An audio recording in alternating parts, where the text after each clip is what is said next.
So we backtrack to where we came in, and voila, we encounter a Russian, a Yaroslav Tartakovsky, who's suspiciously still alive.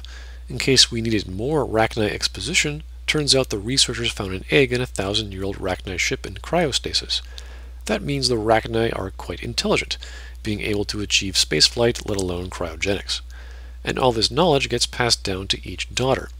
So that tells us the Queen does have the capacity to at least build, or rather be capable of space flight, but it's the infrastructure and resources required to do so that we're unaware of.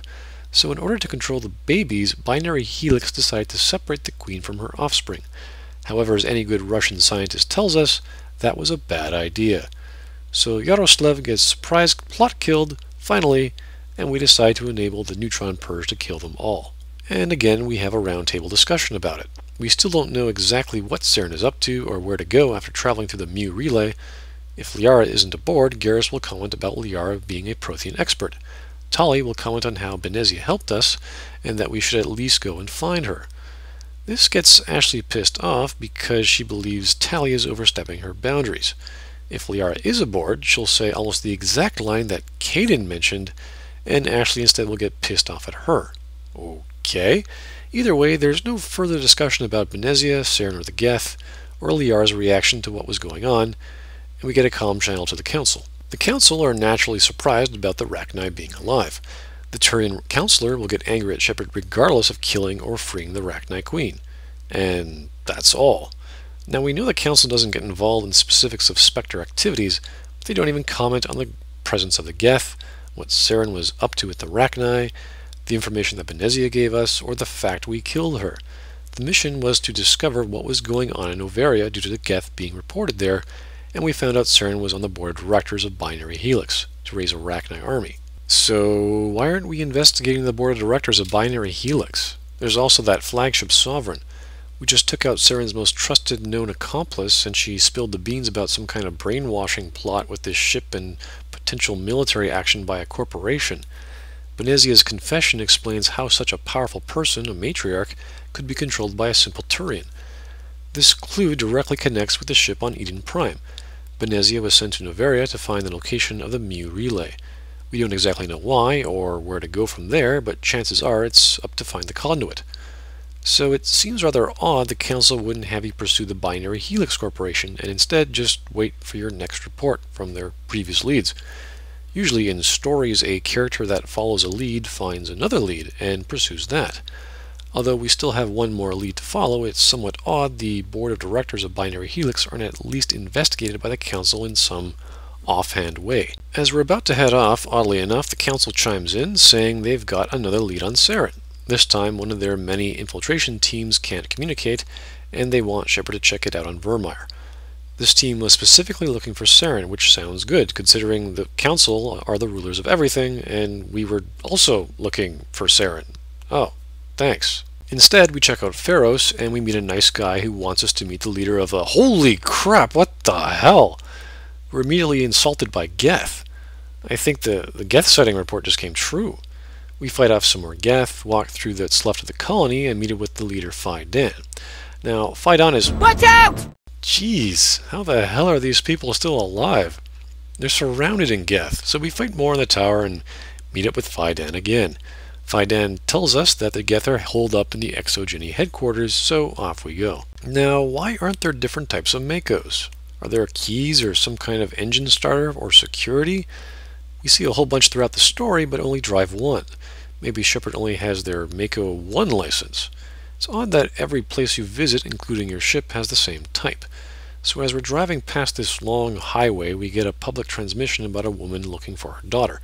See, this is how you properly tell a daddy-issue side story. After some bouncy, Geth-killing car maneuvers, we finally meet up with this person, although our squad has a different opinion on even bothering.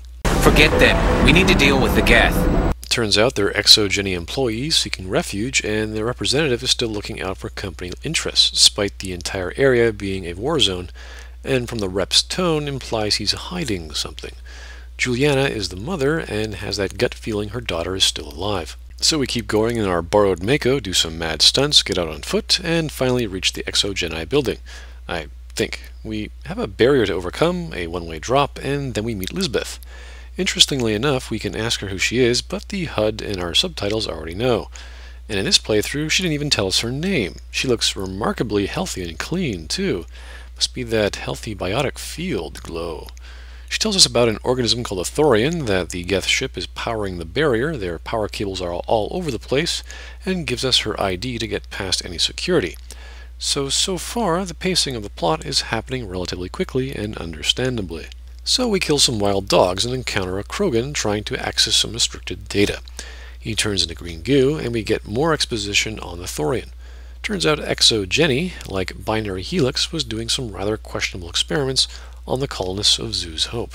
The Thorian is a creature that exists in the substructure of Zoo's Hope, and throughout the lower surface of Feros. It emits spores like a plant and can control other organisms, so to the point that if they even think contrary thoughts, they experience pain. Now there's an interesting scene where we ask the VI about Exo Jenny intentionally infecting the colonists. One of your colleagues will say, "So that's why they were acting weird." Now Ashley could be referring to the Exo Jenny people in the bunker, but I believe she's referring to the colonists. The problem with this is they weren't really acting weird, considering they've been attacked. The only weird person was the guy in the tunnels, and that's only if you do the side quest of turning their power back on and getting them Varan food, enabling the water pipes, all the while attacking more Geth. The VI even points out the Thorian treats its controlled organisms in a utilitarian way, in much the same way a craftsman avoids damaging their tools. We try to warn Joker, but we can't get through, for some reason, probably due to the barrier being erected by the Geth. So we all decide we need to hurry up and stop the Geth. And then we encounter, to me, the most interesting part of the story. We see two Geth prostrating themselves, which appears to be some kind of religious worship behavior. After we take care of them, we learn the Geth ship is anchored into the building, and these large tubes are pumping in energy, causing the barrier.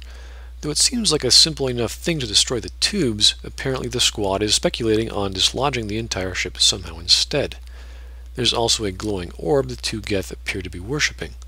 This place seems almost peaceful. Do you think the Geth were using this room as some kind of religious temple? Hey, if they're looking for God, I'd be happy to speed them on the way. Yes, thank you, Ashley. Now this is quite an interesting idea, and it's just a general feeling we get that the two Geth stationed here would be worshipping in some kind of makeshift temple.